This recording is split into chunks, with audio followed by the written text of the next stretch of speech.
You are listening once again to the Emergency Podcast System here on Rumble. I am Michael Moore, and we are coming to you today because of something that happened this morning. And I have been on social media today discussing it, and I thought we definitely need to go live on our podcast here and talk to the people who listen to Rumble about the very serious thing that happened today. Around 8:40 this morning, the news was released from Washington, D.C., that the United States had entered into the worst economic plunge in American history. In other words, the GDP went down in the last quarter, went down 33%, a 33% drop in our gross domestic product. Just to give you an idea of what that means, in 2008, during the Great Recession, we had about a 9% GDP drop. In one quarter, last quarter, it dropped by 33%, 32.9% to be exact. 3 minutes later, Donald Trump posted this tweet. With universal mail-in voting, not absentee voting, which is good, 2020 will be the most, in caps, inaccurate and fraudulent election in history. It will be a great embarrassment to the USA. And then he writes, delay the election until people can properly, securely, and safely vote?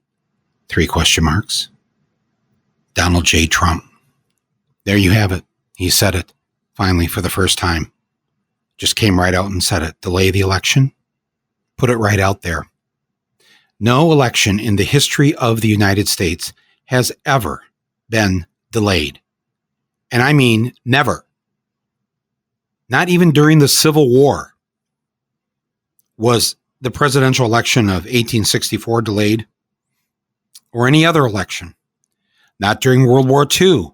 Not during the Great Depression. Not during the Great Flu epidemic of 1918, which went until 1920, covered about 3 years. But in 18, in the off-year elections of 1918, in the first year of the flu epidemic, which killed millions of people around the world, and which killed in October, just the month before the November election, killed over 200,000 Americans, died in October, and we had the election in November. It's never been canceled. Not because of hurricanes, not because of earthquakes, not even during the War of 1812, because that too was an election year, 1812, was it canceled. But Trump is suggesting that we, well, as he put it, delay the election. Delay the election because he's claiming that there's going to be some sort of voter fraud if we have too many mail-in ballots. He tries to say that that's different from absentee ballots, but it's the same exact system that's used to mail in a ballot. And he's trying to create a panic and trying to get people to get behind him if that is in fact what he wants or needs to do. Delay the vote. Now, when I say there's never been a delay, that's actually not true, because there was one that I personally know of, and that's 9/11. 9/11 in New York City, most people don't remember this unless you were living in New York at the time, was election day. It was the primary day for the mayor's election. The mayor's election that year, which would eventually give the city Michael Bloomberg as its new mayor when the election was finally held. But people were voting when the planes hit the towers. And by noon, everyone was so scared that there were going to be more planes, more bombings, and, the country was under attack. Bush couldn't be found. They whisked him off on some plane somewhere in the middle of the country, and then they kept flying the plane around. So they just shut down all the polling places, and within the week destroyed all the ballots because people had started voting at 6 a.m. And I think they had closed most of the places by noon, but all those people who voted, the vote didn't count. It went into the recycling bin. And then they had to decide whether or not when are we going to hold the primary again? They delayed that a little bit, and then they had I can't remember exactly whether Bloomberg took office on the day he would have taken office. But nonetheless, what I do remember in New York City is that everybody said, yes, delay it. And even Giuliani, who was the mayor at the time, he tried to get the law changed so that he could have a third term, so he could continue to be the mayor. Because a lot of people were saying that, we shouldn't change mayors now. We just keep Giuliani. He couldn't get that through. Ironically, Bloomberg got it through. When Bloomberg's 2 terms were up, he got the city council of New York to change the law just for him one time so that he could run for the 3rd term, and he got it. So politicians, they will find a way, if they need to or want to change the law so that they can stay in power. I was stunned though when I read this. Not surprised, because I've been warning you. You've been listening to this now since December, that this is exactly what was going to happen. I first spoke about it publicly over 3 years ago during my Broadway one-man show.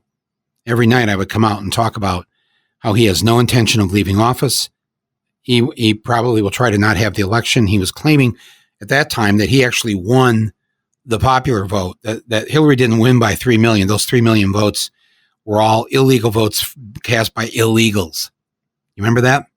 So we have a situation here. We have a serious situation, and we have to take him at his word. We have to take him seriously. He may look like an idiot. He may sound like an idiot, but he's not dumb when it comes to this. He's not dumb when it comes to fooling us, to outsmarting the American people. And if you don't think he can outsmart you, just think back to 2016 and how many of you were absolutely certain that the American people would not vote for Donald Trump for president. How many of you were convinced that Hillary would be the president? The vast majority of Americans, let's admit it. Nobody wants to admit it now, but everyone was convinced that Hillary was going to be the president. In fact, you know who else was convinced? Donald Trump. At some point, as it got close to the election, he was getting angrier and angrier and talking about the vote's going to be rigged and all this. He wanted people to rise up because he knew he was going to lose. In his mind, he was certain he was going to lose. And he did. He lost the popular vote, but he did not lose the Electoral College vote. And not much thought went into that. And there you go. And so we ended up with Trump. Don't think that this cannot happen again. Don't think that he can't outsmart us again. Trump has a plan. Trump has a plan. And we need to have our plan. The Democrats, I would hope, have a plan this time around. But you see, the thing with Trump is that he doesn't just have one plan. He's got 5 plans. He's got 5 different plans that he's trying to operate pretty much all at the same time. Just think about that. He's got 5 things going. He's got his people working on it. The first thing that he started with this morning is he's going to try and delay the election because of a crisis. Either it's a crisis he's inventing about voter fraud, which, by the way, doesn't exist. They did a study on how many actual legitimate voter fraud claims there were in the 2016 election. A total of 4 out of 135 million people voting. 4 legitimate voter fraud complaints. It's just not a thing. It doesn't exist. It hasn't existed. He's got Fox News, and he's got everybody hepped up trying to make this a thing again, like he always does when it isn't a thing. But if he can convince enough people that there's something to be questioned here because we don't have a fair system, he will try to postpone it, or he'll try to use the pandemic to postpone it. He agrees with us. We shouldn't be gathering in crowds all of a sudden. So we shouldn't be sending people to polling places where you're in contact with hundreds of strangers. So the crisis, which is real, see, that's how this works. It's not a manufactured crisis. It's a real crisis. There is a pandemic, and he will use it to try and postpone or delay the election. If he can't get away with that, then he's going to try to outright cancel it. I raised this on my Facebook post this morning, and people were writing, no, Mike, it can't happen because the Constitution won't let it. The Constitution says there has to be an election. Constitution says he's only president to January 20th next year. The Constitution says, really? Do you think tyrants care what a piece of paper says? Do you think they care what the Constitution says? If anybody's finding comfort or solace right now in the Constitution, you really need to think twice or 3 times, or just be quiet for a minute and think about this. We need to treat this very seriously. Now, let's say he can't get away with it. He can't get away with canceling it or postponing it. Then he and his people are going to do everything they can to suppress the vote. They are old hands at this. They know exactly what they're doing in terms of how to reduce the number of polling places, or he's trying to gut the post office so as to slow down and affect the absentee ballots that do come in. I mean, he is going to do everything he can. And the Republicans, not just him, the Republicans are pros at this to get the vote suppressed, to make it hard. Do you realize that he's already raised enough money, and they're in the process, they're hiring 50,000 poll watchers around the country who can legally stand there and challenge people who show up to vote, intimidate people who show up to vote. They've got a whole army of their white supremacists who are going to be there inside the voting places, the vastly reduced number of voting places, to challenge and threaten and scare people from voting. So if he can't postpone it, he can't cancel it, then he'll try to suppress it. If that doesn't work, if all that voter suppression doesn't work and he loses, he'll challenge it. He'll say, well, he'll sue right away. He's not leaving office because there's a lawsuit in progress, and he's going to believe that he won. He's going to show everybody how he won, and he will challenge it. And if he loses the challenge, my friends, he's not going to leave. I've been saying this for over 3 years now. I'm absolutely convinced this man will not leave of his own volition. And we're going to have to figure out what we're going to do then. He's got 5 different things. You know what? This is the kind of evil genius he is. He's probably got another 5 I can't even think of. Because that's where he goes. That's how he thinks. And what are we going to do about it? If everybody's just going to sit back and say, oh, don't worry, the Democrats will solve. Oh, boy. The Democrats don't solve or protect us ever. I mean, for crying out loud, 2 times during the last 20 years, the 2000 election and the 2016 election, the Democrat won the popular vote, but lost the Electoral College. These are not people you can depend on to save this election. You're going to have to save it. I'm going to have to save it. We're all going to have to do this together. And I mean, millions of us need to rise up. We need to rise up and get involved right now. You need to call your senator and your representative in the House, in Congress. They need to be passing whatever laws they can. They need to be doing whatever they can right now to stop what Trump is doing and is planning to do. Call your elected officials in Washington, D.C. If you don't know their name, they'll tell you the name if you give them the zip code. Here's the number, 202-225-3121. That's just for first-time listeners. So most of you have been listening to me. You already have this number by heart, but I'm telling you, this is one of these times, one of these days, Friday tomorrow. If you're listening this Thursday night, if you're listening to it on Friday, call now. Ask for your senator, ask for your representative, 202-225-3121. I'll give it again, 202-225-3121. Call that number. But I think even more importantly, because elections are run by state and local officials. So you need to call your governor. You need to put, and I'm telling you, I will say this, that once Trump tweeted that out, a number of Republican senators said, absolutely not. We're having the election. Now, curiously enough, in the last week or so, both Mike Pompeo, Trump's Secretary of State, and Bill Barr, his Attorney General, when asked the question, they hemmed and hawed. They didn't want to guarantee that there would be an election. Or one of them tried to go along with the implication that some of the right-wing sites are pushing that the foreigners can print ballots in other countries and then get them mailed here. Some crazy thing. But these are the conspiracy theories that these guys involved themselves with and put out, and a lot of the people that watch Fox News or whatever buy it. That's why you need to call your governor. I mean, Governor Sununu, who's a Republican in New Hampshire, spoke out earlier today and said, absolutely not. I don't go along with this. We're doing the election. The election is November 3rd, period. But, that could change. That's still, 90 some days away. A lot, as we've learned, can happen in 90 days. So you just can't count on it or depend on it, to happen. So that's why you have to let your state officials know, let your governor know, let your secretary of state or whoever controls the election. And this is what Governor Sununu said earlier. This is a Republican now, New Hampshire. Make no mistake, the election will happen in New Hampshire on November 3rd. End of story. Our voting system in New Hampshire is secure, safe, and reliable. We have done it right 100% of the time for 100 years. This year will be no different. Your governor needs to make that same statement. You need to call the governor's office in your state and ask your governor to say what Governor Sununu said in New Hampshire. I'll post on the platform here, on my podcast platform, on this page that you linked up to me here to listen to this podcast. I will post a link where you can click and then click on your state, and it'll give you the number for your governor. All right. It's right. And it's not a partisan thing. It's put up by USA.gov. You just go to USA.gov and you can find out how to contact your governor. This is absolutely critical. And you need to call them, even if they're a Democrat, because remember, the Democrats are weak-kneed, and you need to call them and give them some backup.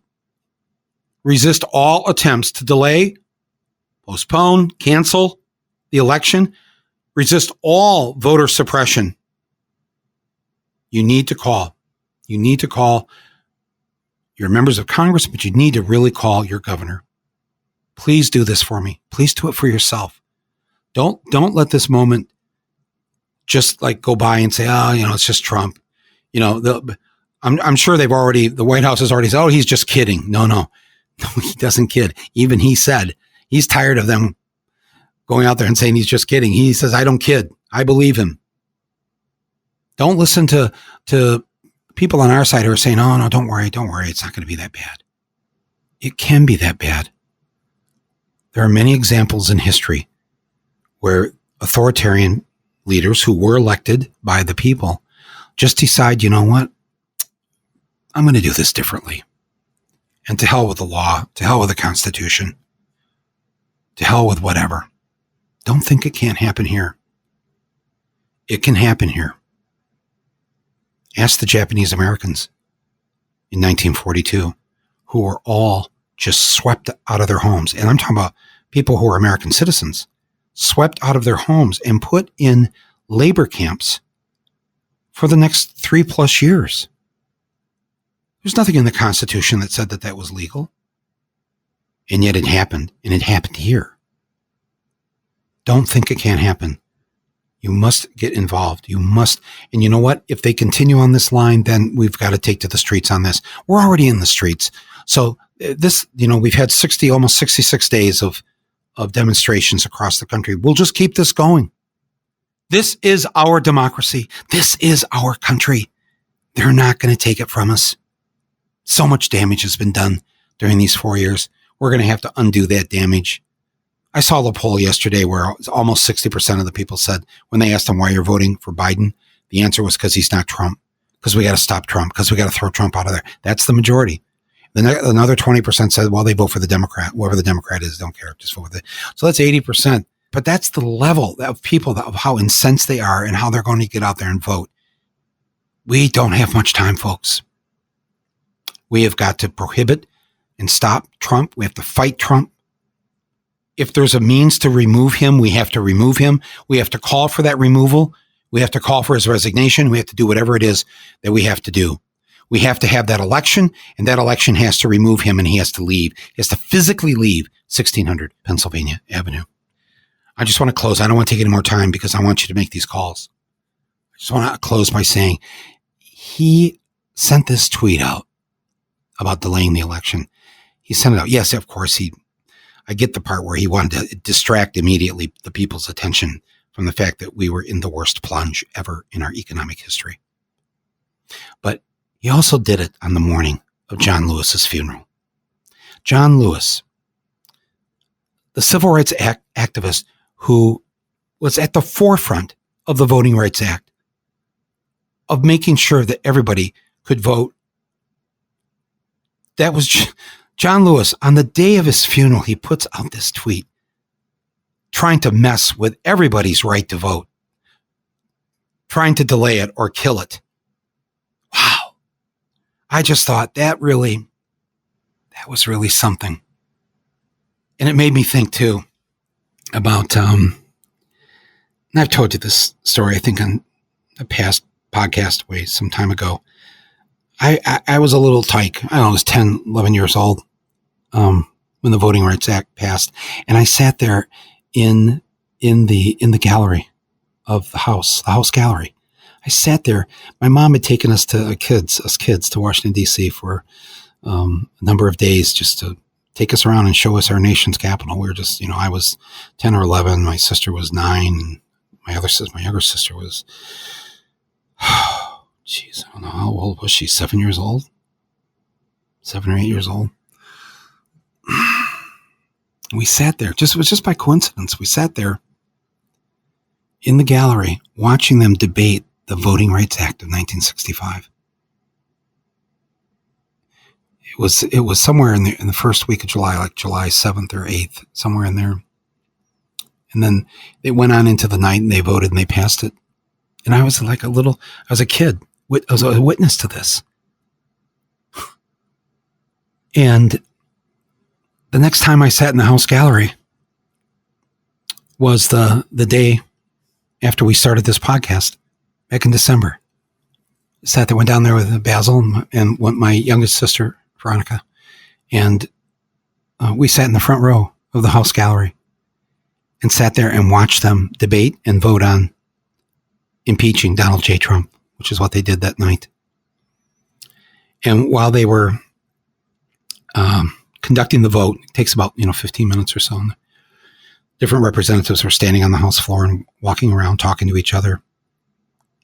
Dan Kildee, the congressman from Flint, is talking to John Lewis, and he sees me up in that front row in the balcony. It's called the gallery, and he motions to John Lewis. Michael Moore is up there, and John Lewis turns around and sees me, and he does this. He puts his hand up to his heart and pats his heart toward me, and then he goes, I can read his lips. He goes, "Thank you." I can also hear it too. He's just right below me. He goes, "Thank you." And then he puts his two hands together, like in a praying hands motion, and does this and puts them up toward me and says, "Thank you again." And he was so genuinely moved. I mean, just to see me there. I didn't know John Lewis. and my sister, and we were all like, wow. On the night of this impeachment. So we're all sad to see him go. What would be the worst thing to dishonor him and all the people who fought and struggled and died so that we could vote would be to allow anything to happen this year. We have to make sure that does not happen. We have to make our voices heard. We have to be in the streets if necessary. Don't take this lightly. Act on it now, please, my friends. This is why I had to put this out there right now as an emergency podcast system episode. Call your state governor. Make your voice heard. Go stand in front of the state capitol. Take some friends. Hold a sign. We will vote November 3rd. And of course, many people are voting before November 3rd. And of course, there's still absentee. 33 states, you don't have to have an excuse. You can get an absentee ballot. You can order it right now. Just because you want one, you get it. So check out your voting laws. I'll post some things on my podcast platform here.